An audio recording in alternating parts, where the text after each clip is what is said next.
हिंदी में नेहरू जी से कहा कि नेहरू, तुम कश्मीर चाहते हो या नहीं चाहते हो? तो कहते ना अंग्रेजी बोलने वालों का होता यह है कि कुछ चीजें रट लो अगर, तो उनको समझ नहीं आता कि क्या हो गया। नेहरू जी ने उसी भाषण की स्पीड में पटेल का जवाब दे दिया। बट उन्होंने कहा व्हाई नॉट। जैसे ही पटेल जी से भरी सभा में उन्होंने कहा व्हाई नॉट, पटेल जी ने सैम मानेकशॉ के कान में कहा तुम्हें ऑर्डर मिल गया, जाओ। सैम मानेकशॉ समझदार आदमी थे, उनकी भी वही ख्वाहिश थी जो पटेल की थी। नेहरू जी अपने भाषण में लगे रहे, सैम मानेकशॉ निकल गए। बाद में सैम मानेकशॉ से इंटरव्यू में प्रेम शंकर झा, जिन्होंने यह किताब लिखी है, उन्होंने पूछा, सैम मानेकशॉ ने कहा सरदार ने मुझे बताया, मैंने सरदार से पूछा था कि आपने यकायक हिंदी में यह बात क्यों पूछी? तो सरदार पटेल ने कहा अंग्रेजी में पूछता तो वो जो उनके साले साहब बैठे थे उन्हें पता चल जाता। तो उस दौर में भी कितनी बारीकी से, कितनी समझदारी से सरदार पटेल ने अपना काम कर दिया। और जब ऑर्डर मिल गया तो सेनाएं चली गई। नेहरू जी की समझ में नहीं आया, अब देते रहे ऑर्डर जिसको देना है। तो ये किताब भी आप पढ़ेंगे तो इसमें भी आपको काम की चीज मिलेगी। आप सब टेलीविजन पे एक बुजुर्गवार को देखते हैं, जितनी उनकी उम्र है उससे 4 गुना टीवी पे वो चिल्लाते हैं। उनका नाम है मेजर जनरल गुरदीप बख्शी। हमारे बुजुर्ग हैं, बहुत कुछ उनसे सीखने को मिलता है और उन्होंने चीखना सिखा दिया है। उन्होंने एक किताब लिखी है बोस और Gandhi, who got India her freedom. यह किताब मराठी में भी है, हिंदी में भी है, इंग्लिश में भी है। इस किताब को आप लोग जरूर पढ़ें। इस किताब में उस पूरे घटना का वर्णन है जो बंगाल के गवर्नर साहब, जिनसे मिलने सीआर एटली, जिनके दौर में भारत को तथाकथित आजादी मिली, वो उनसे मिलने आए थे। और उनसे बातचीत में उन्होंने कहा, जो बंगाल के गवर्नर थे, उन्होंने कहा कि एटली साहब, ये समझ नहीं आया कि सारे आंदोलन ऑलमोस्ट समाप्त हो चुके थे, जब बहुत रेजिस्टेंस नहीं था तो आपने फिर भारत को छोड़ने का मन क्यों बनाया? और क्या गांधी का क्या कंट्रीब्यूशन आप मानते हैं? उनके शब्द बता रहा हूं, मेरा शब्द नहीं है। उन्होंने कहा Gandhi contribution is minimal, nothing. हमको इसलिए छोड़ के जाना पड़ा कि सुभाष चंद्र बोस के चलते आर्मी और नेवी में विद्रोह हो गया था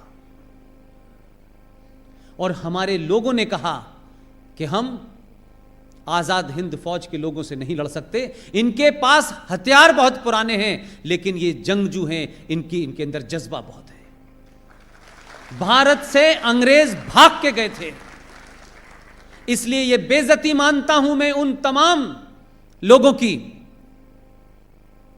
जिन्होंने इस देश में अपने पुरुषार्थ से भारत की आजादी ली। ये मिली नहीं है, ये हमने छीन के ली है, अगर है तो। ये वही सुभाष चंद्र बोस था जिसने 21 अक्टूबर 1943 को मोयान में आने के बाद नॉर्थ ईस्ट के पूरे इलाके पे कब्जा कर लिया और आजादी की घोषणा की और सब कुछ कह दिया और देश के प्रधानमंत्री भी हो गए, बैंक भी जारी कर दिया, करेंसी भी जारी कर दी। और इस देश का फ्रॉड देखिए, ये देश के लोगों को पूछना चाहिए था, प्रोफेसर्स को पूछना चाहिए था। एक ठीक ठाक आदमी, उसे कोई बीमारी नहीं थी, वो 21 अक्टूबर 1943 को भारत का प्रधानमंत्री बनता है, यूनाइटेड भारत का बनता है, लड़के बनता है, उसकी अपनी आर्मी होती है। 47 आते आते वो कहां चला जाता है, गायब हो जाता है। कौन ताकतें थी उसे गायब कर दिया और आज तक नहीं पता चला। लेकिन कुछ दिन पहले ये जो लड़ाई लड़ी जा रही थी सुभाष चंद्र बोस के बारे में कि उनके डॉक्यूमेंट को डीक्लासिफाई किया जाए, आपके आदमी ने उन तमाम डॉक्यूमेंट को डीक्लासिफाई कर दिया। ये पूरे देश को पता है, पुरानी घटना है, ये 2014 की है। लेकिन एक लड़ाई हम लड़ रहे थे कि जो सुभाष चंद्र बोस का ख्वाब था, आजाद यूनाइटेड भारत के पहले प्रधानमंत्री, यूनाइटेड भारत के एक और प्रधानमंत्री हुए हैं, उनमें और उनमें क्या जमीन आसमान का फर्क है। उन्हें अंग्रेजों की चाटुकारिता करने के लिए गांधी जी की सिफारिश पे 1946 में प्रधानमंत्री नॉमिनेट कर दिया गया था। तो जिस शख्स ने ब्रिटिश हुकूमत को चैलेंज करके आजादी की घोषणा की, वो आदमी 47 आते आते गायब हो गया। अजीब थ्योरियां उसके बारे में की कि प्लेन क्रैश हो गया। जिस प्लेन का हवाला दिया गया है वो प्लेन कभी उड़ा ही नहीं। लेकिन जब जागरूकता आती है तो कैसे कैसे आती है। एक 70 साल से ज्यादा के बुजुर्ग मेजर जनरल जीडी बख्शी ने पूरी ताकत लगा दी, हम लोग उसमें बहुत छोटे से हिस्से रहे और दुनिया भर से सारे डॉक्यूमेंट ला करके इकट्ठे कर दिए और आपके राज्य के उस शख्स को सारे डॉक्यूमेंट दिखाने के बाद जब वो मुतमईन हो गए, संतुष्ट हो गए, तो उन्होंने एक फैसला लिया। यह आजाद भारत में करना मुश्किल काम है, क्योंकि जो सत्ता से उतर गए हैं उनकी जड़ें बहुत गहरी हैं। वो आज भी कोशिश में लगे हुए हैं कि कैसे इस देश के अंदर किसी न किसी घटना को बड़ा बनाया जाए। इसलिए किसी एक आदमी के मरने को देश में मॉब लिंचिंग बता दिया जा रहा है। इस देश में अगर कहीं रेप हो जाता है, इस देश को रेपिस्तान कहा जा रहा है। ये घटना, ये नाम हमने 3,500 सिखों के कत्लेआम करने के बाद में नहीं कहा कि इस देश में अगर सबसे बड़ी मॉब लिंचिंग हुई है तो इस देश में सिखों की हुई है। दूसरी मॉब लिंचिंग अगर हुई है हिंदुस्तान में, जो सरकार की सत्ता की देखरेख में हुई है, वो कश्मीर के अंदर 5,500 कश्मीरी हिंदू पंडितों की हुई है। इस देश में ऐसी ताकतें हैं जो इस देश को सिविल वॉर की तरफ ढकेलना चाहती हैं। वो इस देश की मेजॉरिटी को इतनी दूर तक ले जाना चाहती हैं कि वो रिएक्ट करें। इसलिए हर छोटी छोटी घटना को बड़ा बताया जा रहा है, हर छोटी छोटी बात को बड़ा फैलाया जा रहा है। लिहाजा आपके आदमी ने तय किया कि मैं 21 अक्टूबर को भारत के लाल किले पे दोबारा जाकर के झंडा फहराऊंगा और जितने मैंने आपको खतरे गिनाए हैं, मैं एक बहुत छोटा सा अदना सा आदमी हूं, न मेरे पास किसी किस्म की कोई सुरक्षा है, न मैंने किसी से इसकी दरकार की है। मैं जब तक हूं तब तक बोल रहा हूं। लेकिन अगर मैं ये बात कह रहा हूं और एक प्रधानमंत्री अगर ये बात कह रहा है, तो आप उस ग्रेविटी का अंदाजा लगा सकते हैं। भारत के प्रधानमंत्री ने जिस दिन यह तय किया कि इस 21 अक्टूबर को लाल किले पे जाके मैं झंडा फहराऊंगा, और जब अपने निवास स्थान से कार में निकले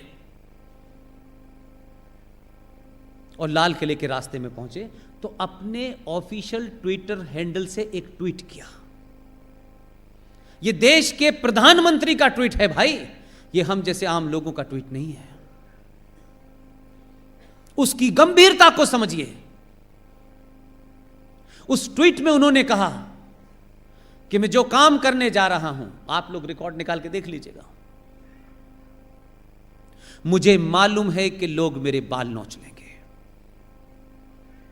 भारत का प्रधानमंत्री अगर यह जानता है कि वो प्रधानमंत्री होने के बाद एक फैसला लेके उसको करने जा रहा है, उसके बावजूद भी उसको अंदाजा है कि व्यवस्था के अंदर कैसे लोग हैं, राजनीति में उनकी ताकत कहां तक है, जो प्रधानमंत्री के बाल नोचने का मतलब है कि इतना हंगामा खड़ा कर सकते हैं कि असुविधा हो सकती है। यह भारत के प्रधानमंत्री का ट्वीट है।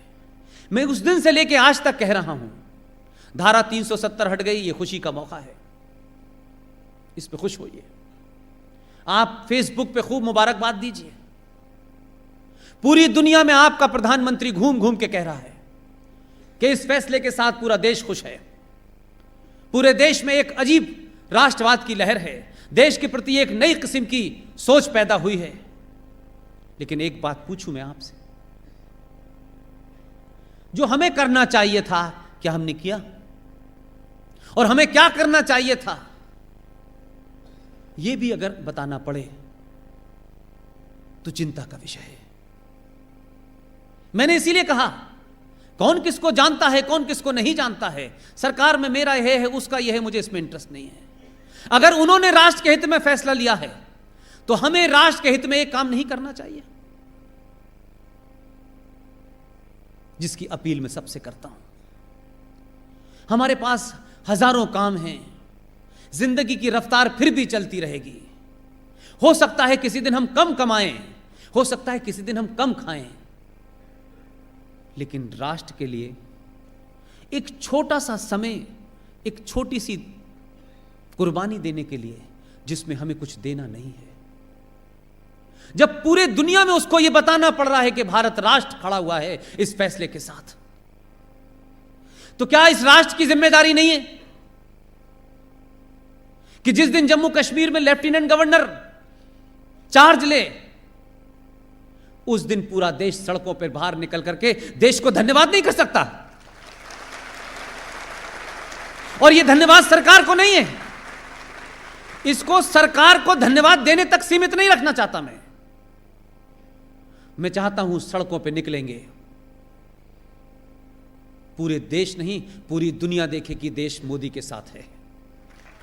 इसलिए चाहता हूं कि जो ताकतें 2.5 लाख का जुलूस उस बांग्लादेश को, जिन्हें हमने कपड़े पहनाना सिखाया, जिनकी महीनों तक हमने रोटी की इंतजाम किया, उस बांग्लादेश में 2.5 लाख लोगों का जुलूस निकला और उन्होंने कहा 35A और 370 कैसे हटाई गई। उनकी हिम्मत देखिए। पूरा पाकिस्तान में पागलपन का दौरा पड़ा हुआ है, लेकिन भारत की 130 करोड़ लोगों में से 90 करोड़ तो लिखें जिन्होंने वोट दिया है, बाकियों को छोड़ दें, वो नहीं निकलेंगे। लेकिन आप 31 अक्टूबर को जो भी समय सूट करता हो आपको, जब आप सड़कों पे निकलेंगे तो दुनिया का मीडिया आपको देखेगा और पूछेगा क्यों निकले हैं। तब बताइएगा कि जम्मू कश्मीर का सही मायनों में विलय आज हुआ है और पूरी दुनिया इसको देखे कि भारत इस सरकार के साथ खड़ा हुआ है। यही ताकत उसे बाहर जब जाती है तो मजबूत करती है। इसीलिए ट्रंप, उनके साथ में 4 सूबों का, 4 राज्यों का एक प्रधानमंत्री बैठा होता है। यह ताकत है इनडायरेक्टली, जिसे आप सॉफ्ट पावर कहते हैं। पाकिस्तान का प्रधानमंत्री बराबर में बैठा था। एक पाकिस्तानी ने कोई सवाल पूछ लिया कश्मीर से, ट्रंप ने कहा कहां कहां से पकड़ के लाते हो इनको। यह ताकत इसलिए नहीं है कि ट्रंप ने इसलिए कहा, उसको मालूम है चुनाव सर पे है। तो आप अपनी ताकत का इस्तेमाल ऐसे ऐसे कीजिए कि ये जो तमाम दुनिया में बना हुआ है, नहीं कि उनका एजेंडा ये है, उनका वो एजेंडा है, किसी का कोई एजेंडा नहीं होता। हर आदमी और हर मुल्क के अपने हित होते हैं। उन हितों को साधने के लिए आप किस समय कौन सी बात करते हैं। लोग तो यहां भी कहते हैं कि 5 अगस्त और 6 अगस्त का समय भी खास वक्त से चुना गया था,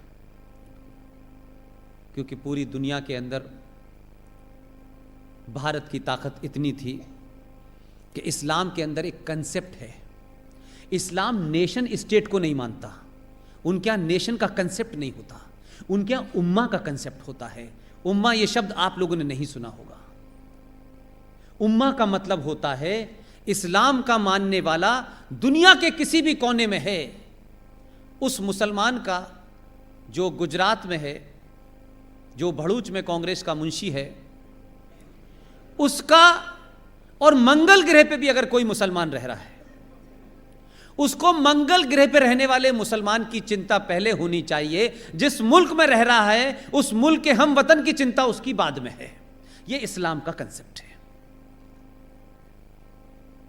बहुत लोग पूछ रहे थे सवाल, आप नहीं, दिल्ली में ये रोज बाहर चला जाता है, ये कहां कहां जाता है। पाकिस्तान का प्राइम मिनिस्टर टेलीविजन पे आके कह रहा था, इस आदमी ने ऐसा बिजनेस का फायदा उठाया है कि जो उम्मा थी, जो मुस्लिम ब्रदरहुड था, उसको भी जो है बिजनेस के चक्कर में ऐसा फंसा दिया है कि वो हमारा साथ नहीं दे रहे। तो जिस सऊदी अरब से ये रोज भीख मांगने जाते थे कटोरा लेकर के पाकिस्तानी, जो उनका ऑल वेदर फ्रेंड था, उसने कहा नहीं, सब ठीक है लेकिन आदमी ये ठीक है। और आपकी ताकत का अंदाजा क्या हुआ कि सबको पता है कि चाहे गुजरात के लोग हों, बिहार के लोग हों, ये ताकतवर लोग हैं, और दुनिया में अगर किसी को बिजनेस करना है तो मोदी से जो साइन होगा वो इस देश के लोगों के ऊपर लागू होगा। और अगर इतना बड़ा मार्केट चाहिए तो मोदी की बात तो माननी पड़ेगी। तो सऊदी अरब ने न सिर्फ पाकिस्तान से कहा कि थैंक यू वेरी मच, बल्कि यह कहा कि हमारे देश का जो सर्वोच्च सम्मान है वो इसी के लायक है ये आदमी, वो भी उसे दे दिया। 4-4, 5-5 इस्लामिक मुल्क उस आदमी को दे रहे हैं जिस पे ये इल्जाम लगाया गया कि ये तो मुसलमानों का कातिल है। अब पता नहीं इस वजह से दे रहे हैं या उस वजह से दे रहे हैं, ये पता नहीं, लेकिन दे रहे हैं।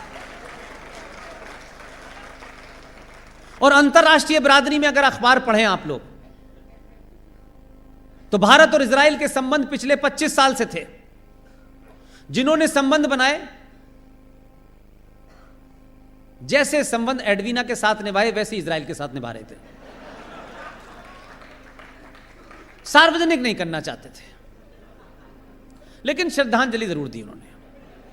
ऐसे ही इजराइल के साथ संबंध कर लिए, कोई ऑफिशियल विजिट ही नहीं होती थी, क्योंकि हिंदुस्तान का मुसलमान नाराज हो जाएगा कि यहूदियों के यहां क्यों जा रहे हैं। भारत के मुसलमानों को लगने लगा कि अब तक तो हम इस देश की पॉलिसी को इन्फ्लुएंस करते थे, अब हम विदेश नीति को भी इन्फ्लुएंस करेंगे। उन्होंने किया और मान लिया। 25 साल तक भारत के इजराइल के साथ संबंध थे, इसको बताने की कोशिश नहीं की गई, छुपाने की कोशिश की गई।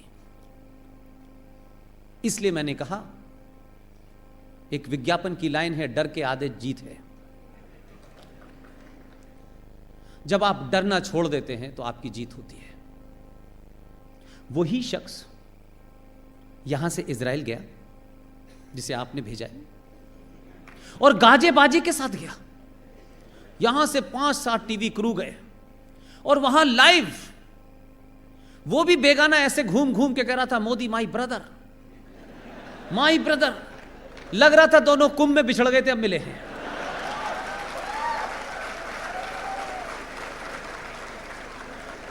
और मैसेज कैसे दिया जाता है? बिना शब्दों के भी दिया जाता है।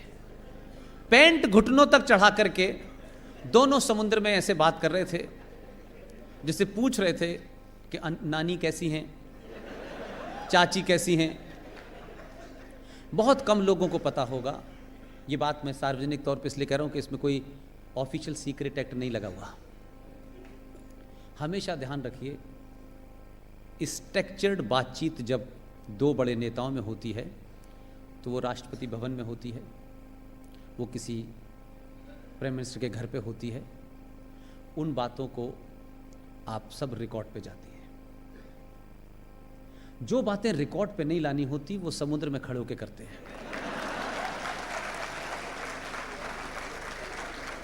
और दोनों ने बहुत कुछ किया, उसका अंजाम भी देख लिया आपने। लेकिन मजे की बात यह है, जो असल मसले की चीज है, जब वो वहां से लौटा तो पूरे गल्फ के खबर अखबार पढ़िए, पूरे उस इस्लामिक वर्ल्ड के अखबार पढ़िए। उन अखबारों ने क्या बात लिखी, यह महत्वपूर्ण है। कहते हैं कि जो लोग आपको बहुत समय से डरा रहे होते हैं, जिनका डर आपको लगने लगता है, यकायक सच में किसी दिन उससे बड़ा उनके सामने डर खड़ा हो जाए तो लोग हंसने लगते हैं, भाई क्यों डरा रहे हो हमें। ऐसा ही कुछ लोगों के साथ हुआ। आपके यहां तो हुआ ही हुआ, बाहर क्या हुआ? सारे गल्फ के न्यूज़पेपर ने, अरब वर्ल्ड ने जो अखबार लिखे, उन अखबारों ने लिखा कि पिछले 60 सालों से अरब इजराइल का झगड़ा चल रहा है। अगर दुनिया में कोई लीडर हमारी मध्यस्थता कर सकता है, उसका नाम है नरेंद्र मोदी। आपको लगता है यकायक क्या हुआ भाई? ये नरेंद्र मोदी अब इजराइल और अरब के संबंध भी ठीक कर रहा है। ये बेचारा जिसे अल्लाह ने भेजा है,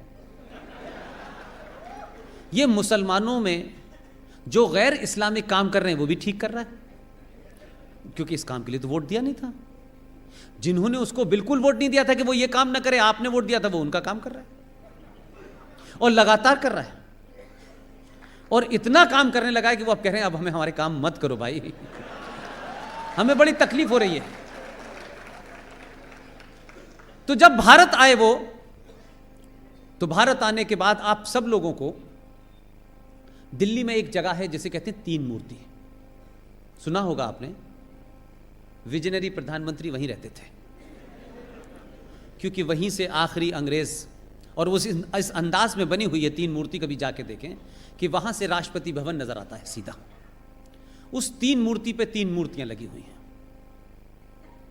उसमें तीन अलग अलग जो कैवलरीज थी हमारी, उनकी मूर्तियां लगी हैं। जो भी जाता है, तीन मूर्ति गए थे, तीन मूर्ति देखी थी, किसी को आज तक पता नहीं है तीन मूर्ति है क्या। दुख की बात यह है, हमसे पहले, हमारे यहां कुछ होने से पहले, इजराइल का एक शहर है हाफिया, वो ऑटोनोम एम्पायर के अंदर था, उनके कब्जे में था। भारत की ये तीन कैवलरीज वहां गई उस दौर में और उस शहर को आजाद कराया। और फिर इजराइल बना, आप सबको पता है। उस हाफिया शहर की म्युनिसिपैलिटी ने एक प्रस्ताव पारित किया और यह कहा कि ये तीनों सेनाओं के अंग थे जो भारत की हैं तीनों, इन तीनों के शौर्य की कहानी हमारे स्कूल की किताबों में पढ़ाई जाएगी। इजराइल ने अपना काम बहुत पहले कर दिया था, लेकिन कुछ लोग हमारे यहां ये बात अपने देश में बताने से डरते थे कि कहीं शांति प्रिय धर्म के लोग भड़क ना जाएं।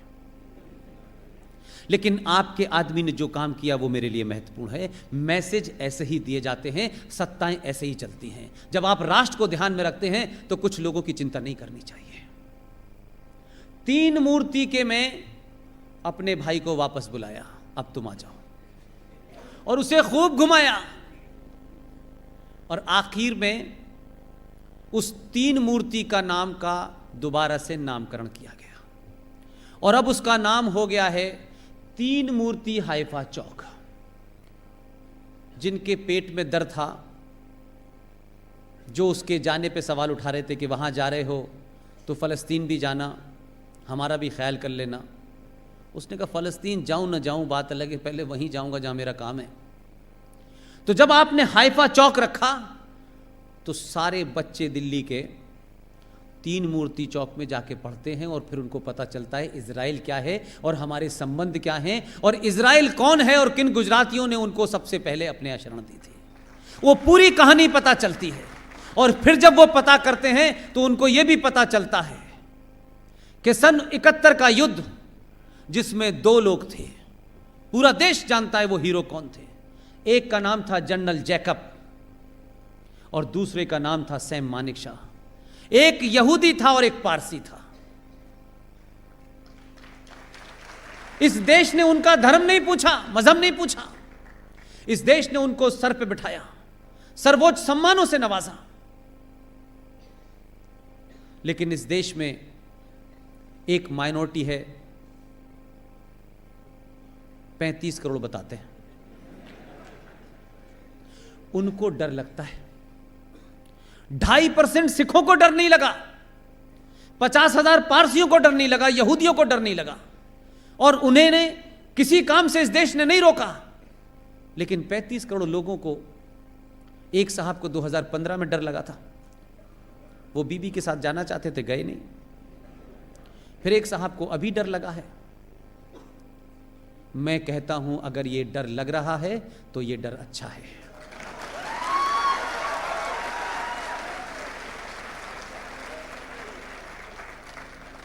कुछ डर लोगों की हड्डियों के अंदर चले जाने चाहिए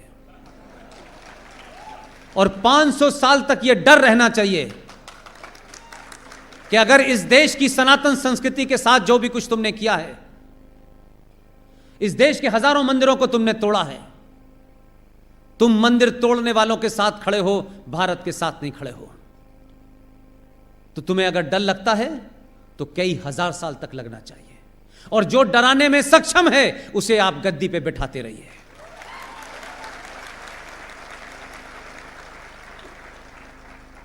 लिहाजा 5 अगस्त और 6 अगस्त को भारत के नागरिक अगर इस बात से खुश हैं कि देश में सब कुछ ठीक हो गया है, असली चुनौती आपकी 6 अगस्त के बाद शुरू हुई है। जिन्होंने 1000 साल में नहीं सोचा था कि हमारी बनी बनाई पिछले 1000 साल का डर और सत्ता चली जाएगी, वो पूरी ताकत के साथ इस देश में पलटवार करेंगे, उसकी तैयारी जारी है। इस देश को गृह युद्ध की तरफ ढकेलने की तैयारी है। सेकुलरिज्म के नाम पे है, मुसलमान के नाम पे है, मजलूम के नाम पे है, विक्टिम के कार्ड पे है, जय भीम जय मीम के नाम पर बहुत सारी तैयारी की जा रही है। आपको ज्यादा अलर्ट रहना है। इसलिए छोटी घटना बड़ी होने वाली है और बड़ी बड़ी घटनाओं पे चर्चा ना हो, इसके लिए भी तैयारी की गई है। और यह युद्ध साइकोलॉजिकल युद्ध होगा। इसलिए मस्जिदों से हथियार मिलते हैं तो उसकी खबर नहीं बनने दी जानी चाहिए। इसलिए सेकुलरिज्म का भूत हिंदुओं को इतना चढ़ा दो कि ये सच बात कहने से डरें। इसलिए आपको ज्यादा अलर्ट होना है। गुजरात की माओ बहनों से मेरी एक दरखास्त है, गुजरात भी इससे ग्रस्त है। कई लोगों ने मुझसे आके इस बात के बारे में चिंता जाहिर की है। किसी एजेंडे के तहत जो काम बॉलीवुड ने शुरू किया था, जिस एजेंडे के तहत गुलशन कुमार की हत्या हुई थी, जिस एजेंडे के तहत हिंदुस्तान की फिल्मों से मंदिर भजन गायब हुए और मौला रे मौला शुरू हो गया, जिस एजेंडे के तहत हर कैरेक्टर में लड़की हिंदू है और लड़का मुसलमान है, हर एजेंडे के तहत इस्लाम को ग्लोरीफाई करने की कोशिश की जा रही है और हिंदुओं को कास्ट और गंदे तमाम जो चीज़ें, जो पाखंड है, उसको ऐसे दर्शाया जा रहा है कि देखो हिंदू धर्म में कितनी खराबियां हैं। उसी एजेंडे के तहत देश जागृत हुआ है और लोगों ने कंप्लेन करना शुरू कर दी है। एक घटिया सा 2 कौड़ी का प्रोग्राम आता है, बिग बॉस। उस प्रोग्राम के अंदर किसी एजेंडे के तहत ब्राह्मण लड़कियों को दिखाया गया है और कश्मीर के मुसलमान लड़कों को एक ऐसी अवस्था में दिखाया गया है जो सार्वजनिक तौर पे आप उस प्रोग्राम में देख सकते हैं, लेकिन मैं नहीं कह सकता। एक एजेंडे के तहत यह किया जा रहा है ताकि इस देश के सनातन संस्कृति की भोली भाली लड़कियों को पहले बॉलीवुड के नाम पर खेल किया गया और अब ये बिग बॉस नाम के टाइप के प्रोग्राम जो चलते हैं बाजारू, उसके तहत किया जा रहा है। मैं ये नहीं कहता कि कोई प्रोग्राम आपकी संस्कृति को कमजोर कर देगा, लेकिन इस पे आपका रिएक्शन आना चाहिए। क्योंकि कुछ लोगों ने यह मान लिया है कि धीरे धीरे धीरे धीरे वो सब करो जिससे कुछ चीजें ग्लोरीफाइड लगें और उनको चलते रहना चाहिए। फिल्मों का एजेंडा मैंने खूब देखा है। एक साहब अथीस्ट हैं, कहते हैं मैं धर्म को नहीं मानता, लेकिन उन्होंने जितनी कहानियां लिखी हैं उस कहानियों का सबसे बड़ा कैरेक्टर है अमिताभ बच्चन। वो खुद अथीस्ट हैं, लेकिन उनकी कहानी में अमिताभ बच्चन मंदिर में जाके कहता है कि तुम खुश तो बहुत हुए होगे, आज तुम्हारी मैं देहरी पे माथा टेकने आया हूं। लेकिन वही अमिताभ बच्चन की हर स्टोरी में या तो वो 786 का बिल्ला होता है जिसे गोली लग के निकल जाती है। जितने भी कैरेक्टर हिंदुओं के नाम से हैं, उन कैरेक्टर में या तो वो हिंदू चोर दिखाया गया है, या दोगला दिखाया गया है, या वो मक्कार दिखाया गया है। और जितने भी नाम मुसलमान हैं उन नामों के अंदर इतनी इज्जत और इतनी शालीनता दिखाई गई है कि उससे ज्यादा शालीनता कहीं मिलती नहीं है। हर कैरेक्टर के अंदर उसको एक ईमानदार मुसलमान दिखाया गया है। हर कैरेक्टर के अंदर एक खास सोच को बड़ा किया गया है। और मैं नहीं कह रहा, आप सब लोगों ने अमिताभ बच्चन की फिल्में देखी हैं। इस एजेंडे के तहत छोटी सी घटना है, संजय दत्त ने बायोपिक बनाई थी, आप सब ने देखी होगी। उसी बायोपिक के अंदर एक जुमला है जिसने सब कुछ ब्लैक एंड व्हाइट कर दिया, क्योंकि उसमें कुछ झूठ नहीं है।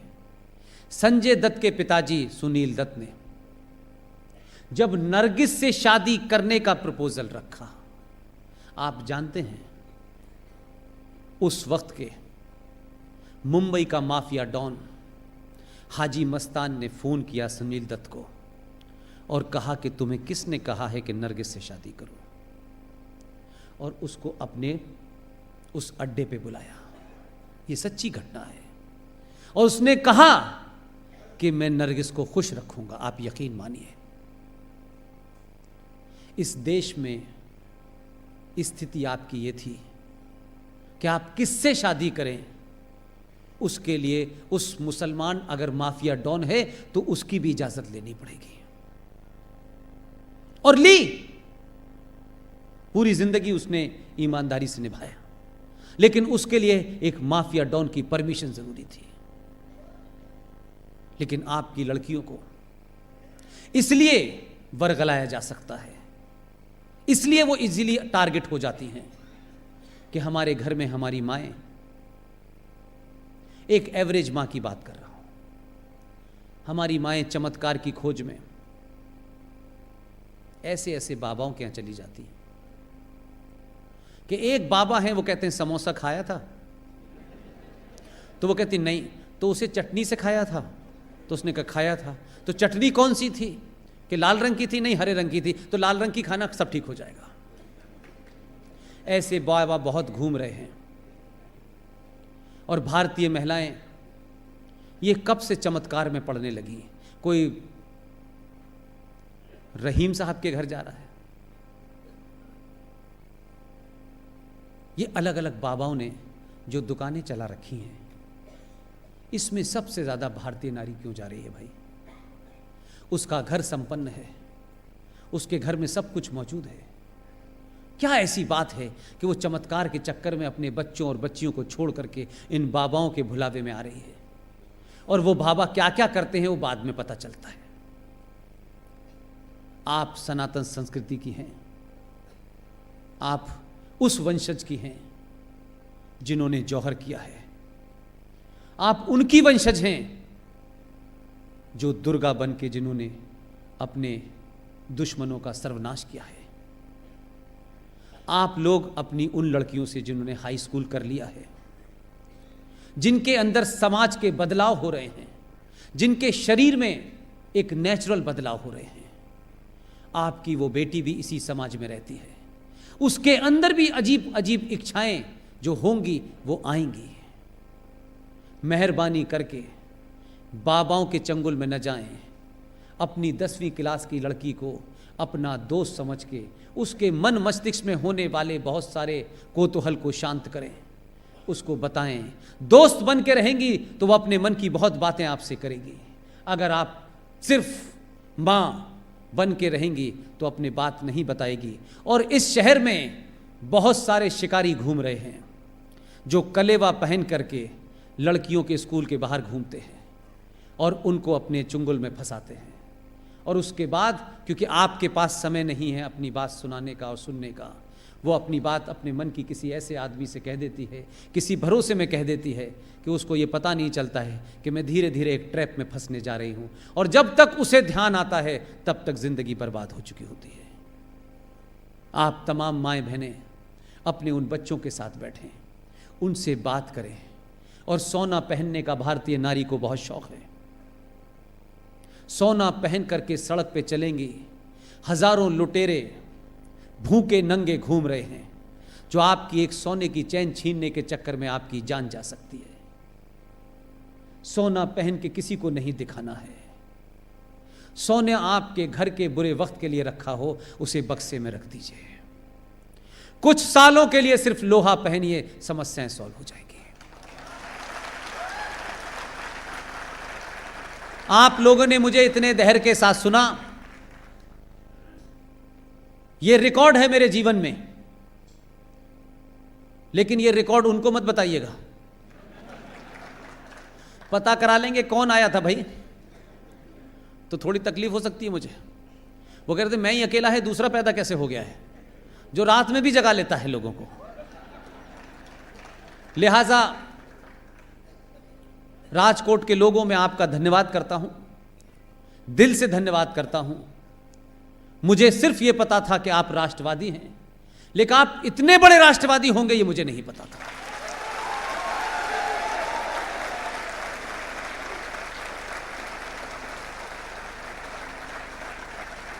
आप इस मुहिम को बढ़ाइएगा। जो जिस तरीके से सक्षम है वो उस तरीके से इस मुहिम को बढ़ाएं। मैं और मेरे साथी ओम नरेश यादव, जो मेरे सारे प्रोग्राम तय करते हैं, मैं उनको ना तो कुछ देता हूं, बल्कि कभी कभी उनसे मांग ही लेता हूं। मैं सिर्फ ये कहना चाहता हूं कि एक YouTube चैनल है, वो सिर्फ इसलिए खोला गया है कि उसमें GD बख्शी, RSN सिंह, पुष्पेन, सुशील पंडित, ललित अंबरदार, गौरव आर्या, जो राष्ट्र देश भर में जगा रहे हैं, उनकी स्पीचों को राष्ट्रभक्त लोग सुन सकें, उसको देख सकें। उस चैनल का नाम है पब्लिक, उसका P स्मॉल है, 24x7। उसमें जो विचार आपको अच्छे लगते हैं वो उन तक पहुंचा दें जो यहां तक नहीं पहुंचे हैं। जो पैसे वाले लोग हैं, जिन पे बहुत पैसा है, वो उसमें से कुछ पैसा उन लोगों को दे दें जो ऐसे प्रोग्राम करने की इच्छा रखते हैं। और आप भूल गए हैं, मैं आपको याद दिला रहा हूं, सनातन संस्कृति में एक शब्द आता है जिसका जिक्र नहीं होता, और हम तमाम सारे लोग ये कहते हैं कि इस्लाम के अंदर कितना अच्छा तरीका बताया गया है। ये वो लोग कह रहे हैं बेचारे जिन्होंने सनातन संस्कृति पढ़ी नहीं है, देखी नहीं है, जानी नहीं है।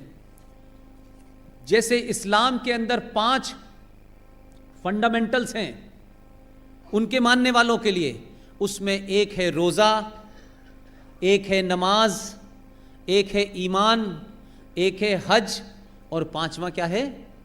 ज़कात। ये ज़कात का मतलब है कि जो भी आप कमाई करते हैं ईमानदारी की, उसमें से 10% ऑफ टोटल इनकम आप ज़रूरतमंदों पे खर्च करें, जो आपसे कमज़ोर है उस पे खर्च करें। ये उनका कहना है। हमारे बहुत सारे लोगों को मैंने कहा कि देखो, लोग ये बार बार कहते हैं कि देखिए उनके यहाँ बड़ा अच्छा तरीका, हमारे यहाँ भी था, उसे दशज कहते हैं कि 10वां हिस्सा अपनी कमाई का आपको निकालना है।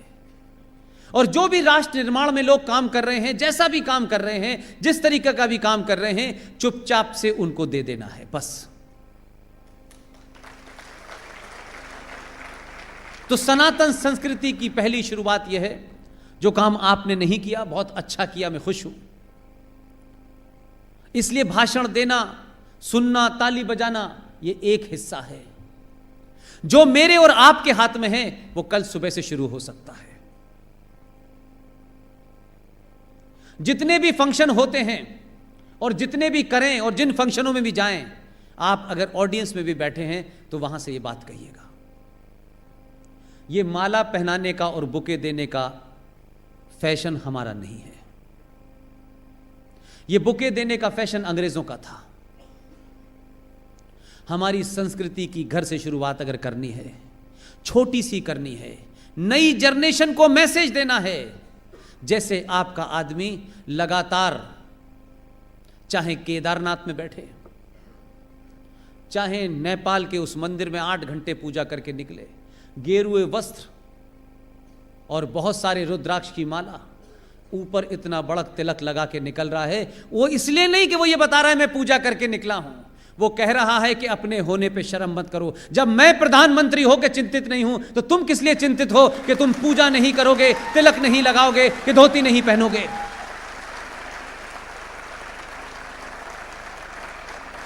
इसलिए अपने होने पे शर्म मत कीजिए और इस बात की चिंता मत कीजिए कि आपको देख करके कोई नाराज होगा और आपके इन सब करने से लोग क्या कहेंगे। जो लोग अपनी पहचान छोड़ना शुरू करते हैं उनको इतिहास याद नहीं रखता, उनका इतिहास में पता नहीं चलता ये कहां से चले थे, कहां पहुंचे, क्या हो गए। ये अच्छे खासे ठीक ठाक थे, इनको सब कुछ था, भगवान ने और परिवार ने सारे संस्कार दिए, लेकिन यकायक ये राजीव जॉन हो गए, इनका नाम सतीश जैकब हो गया। और जब आपको ये नाम बदलने की आदत पड़ जाती है तो आप मांग भरने को भी एक बड़ी बैकवर्ड, बड़ी कंजर्वेटिव बात समझते हैं। आपको धोती पहनना अजीबोगरीब लगता है, आपको सूरज के ऊपर पानी चढ़ाना बेवकूफी लगती है, आपको तुलसी का पौधे के ऊपर पानी चढ़ाना भी मूर्खता लगती है। ये वो अज्ञानी हैं जिन्हें यह पता नहीं है कि धर्म और मजहब में जमीन आसमान का फर्क है। धर्म का मतलब होता है ज्ञान विज्ञान। सनातन संस्कृति का हर रिचुअल, सनातन संस्कृति में जो भी कुछ है, जीवन के पैदा होने से अंत तक सब कुछ साइंटिफिक है। उस पे दुनिया का कोई आदमी उंगली नहीं उठा सकता। और मुझे और आपको सिर्फ इतनी ही समस्या है कि जिस भाषा में ट्रांसलेट होकर आप तक बात आनी चाहिए थी वो नहीं आई, हमारे पूर्वजों ने नहीं किया। अब अगर आ गई है तो धर्म और मजहब को एक साथ मत खड़ा करिए। मजहब पैदा होते हैं, धर्म अनादिकाल से होता है और अनादिकाल तक रहता है। धर्म का मतलब कोई पूजा पद्धति से नहीं है, धर्म का मतलब होता है आपका इस ब्रह्मांड के प्रति क्या कर्तव्य है। इसलिए आप सूरज की पूजा करते हैं और जल को भी जिस जगह बहता है उसे आप नदी नहीं कहते, उसे आप गंगा मां कहते हैं। उसे आप मां का दर्जा इसलिए देते हैं कि वो जीवन देती है आपको। एक मां पैदा करती है, लेकिन जीवन जीने के लिए जिस पानी की जरूरत होती है उस नदी को आप गंगा मां कहते हैं। आप उसकी पूजा इसलिए नहीं करते कि गंगा मां पे पूजा चढ़ाने से आप अमीर हो जाएंगे। यह एहसास कराते हैं कि इस पानी को हमको खराब नहीं करना है, यह पूजनीय है, इसको इतना पवित्र रखना है।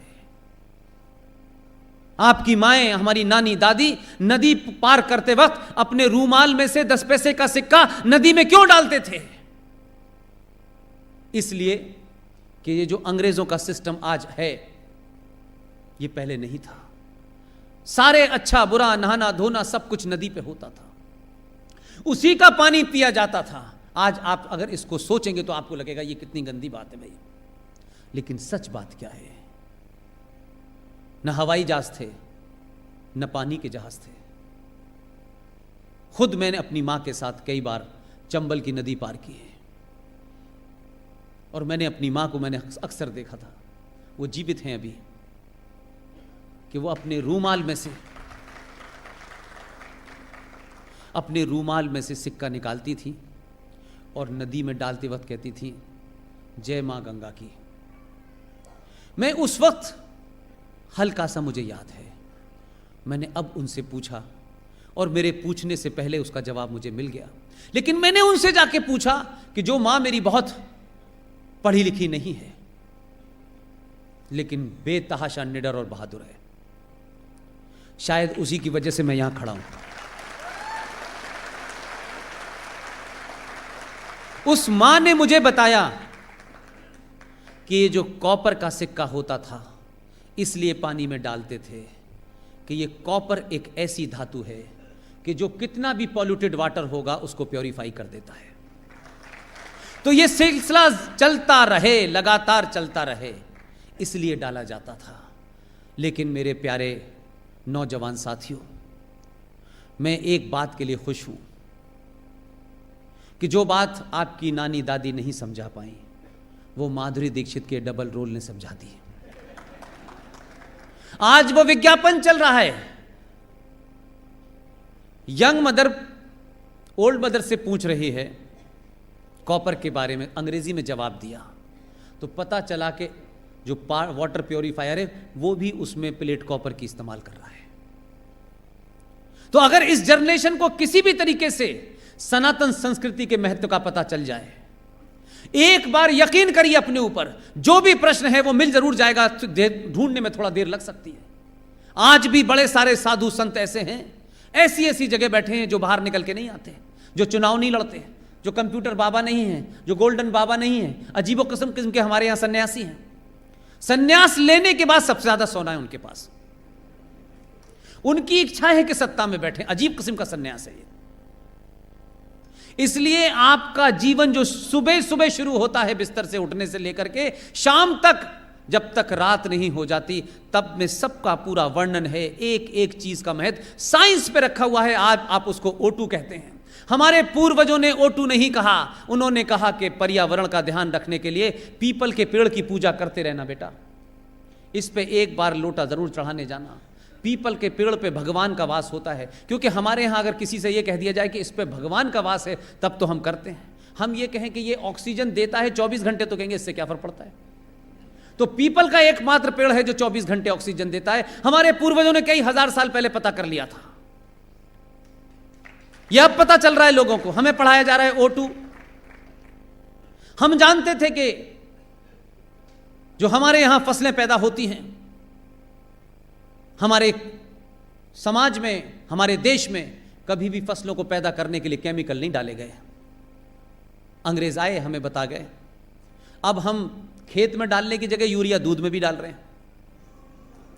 लेकिन वही अंग्रेज अब हमें क्या बता रहे हैं कि देखिए ऑर्गेनिक खेती करनी चाहिए, वो हमें बता रहे हैं।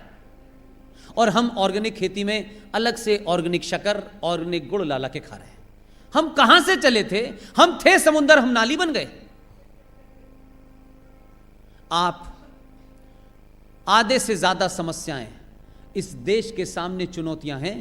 उन चुनौतियों का अगर आप बिना किसी लड़े, जो मैं हल चाहता हूं, जो मुझे होता हुआ दिखता है, जो हो रहा है, आज के परिप्रेक्ष्य में भी देखें तो आपकी समस्याएं, उसका हल बगैर गोली चलाए भी हो सकता है।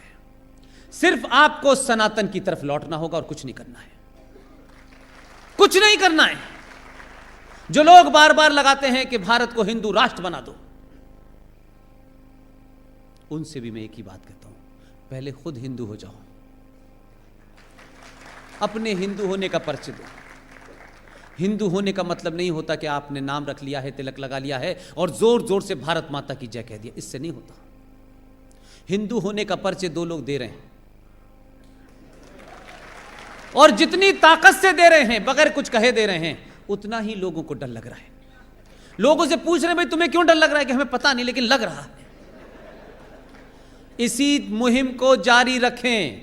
भारतीय समाज सनातन की तरफ जिस दिन लौटने लगेगा, अभी तो ट्रंप खड़ा हुआ है, अभी तो इस्लामिक देशों ने बहुत सारे अवार्ड दिए हैं, अभी लोग चल के आएंगे आपके पास और कहेंगे कि हमसे गलती हो गई।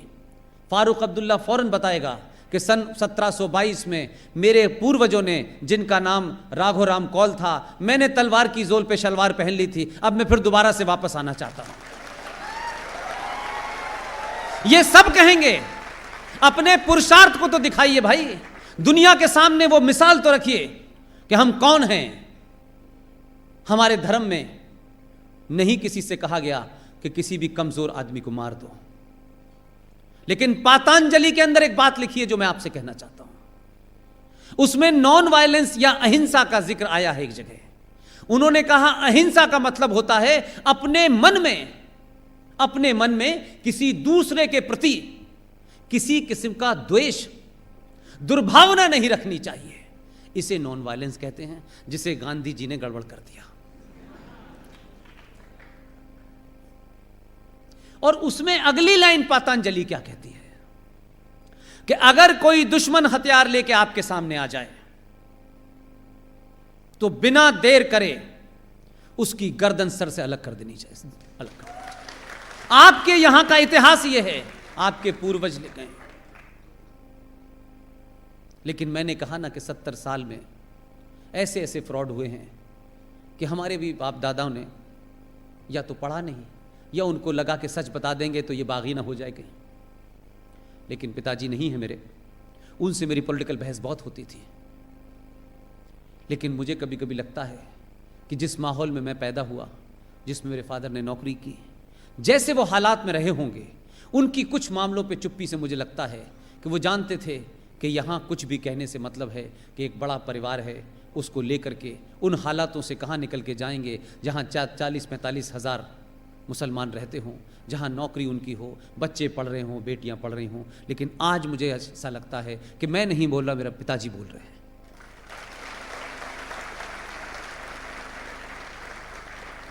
लिहाजा मैं बार बार एक ही बात कहता हूं, मैं तो तब भी नहीं डरा जब उनके बीच में था, और वहां से निकल के मैं वहां चला गया जिसका डर लोगों को बताया जाता था कि अगर हिंदुस्तान के मुसलमानों के साथ कुछ हुआ तो हमारी आवाज सरहद पार चली जाएगी।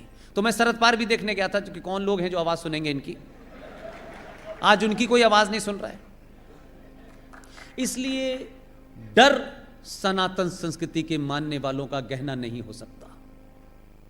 यह आपके लिए बनाया ही नहीं गया है, यह डरपोकों के लिए बनाया गया है। यह उन लोगों के लिए बनाया गया है जिस फारूक अब्दुल्ला ने तलवार के जोर पर अपना धर्म बदल लिया था और धर्म से वो मजहब में चला गया।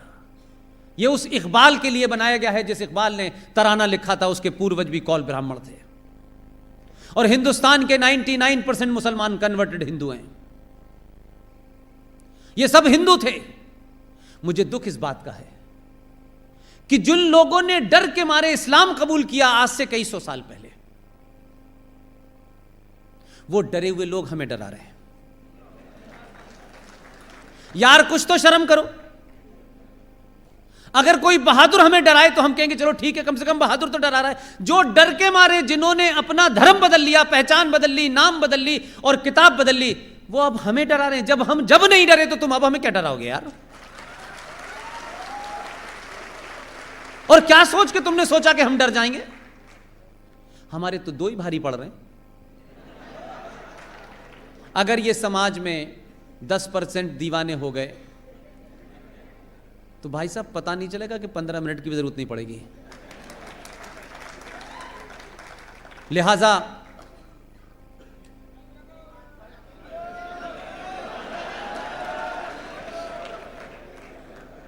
आपकी मोहब्बत, आपका खुलूस, आपकी मेरे प्रति श्रद्धा, आपका मेरे प्रति प्यार जो राजकोट में मिला वो अभी तक पूरे हिंदुस्तान में मैंने नहीं देखा।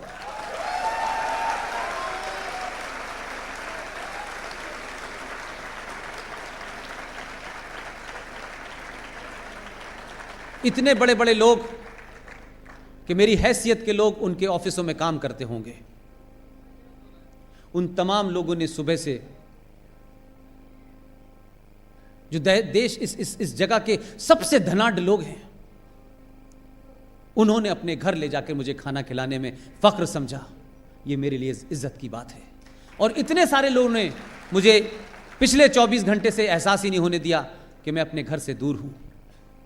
और रात के 12 बजे तक आपकी तालियां और जिस धैर्य के साथ आपने सुना, मुझे नहीं लगता कि कभी मुझे कोई दोबारा इस रात के 12 बजे तक एक ऐसे टॉपिक पे, जिस टॉपिक को इस हिंदुस्तान में कहा जाता है ये बड़े बेकार सा टॉपिक है, लोग फिल्म 3 घंटे की नहीं देखते। आप सब ने मुझे सुना। ये बात कि आप जानते हैं कि आप चाहते हैं ज़्यादा और बोलूं मैं, लेकिन इन पांवों पे मैं पिछले 1 हफ्ते से ऐसे ही खड़ा हुआ हूं। मैं पूरी कोशिश करूंगा कि आपके लोग मुझे जब भी दोबारा बुलाएंगे मैं जरूर आऊंगा।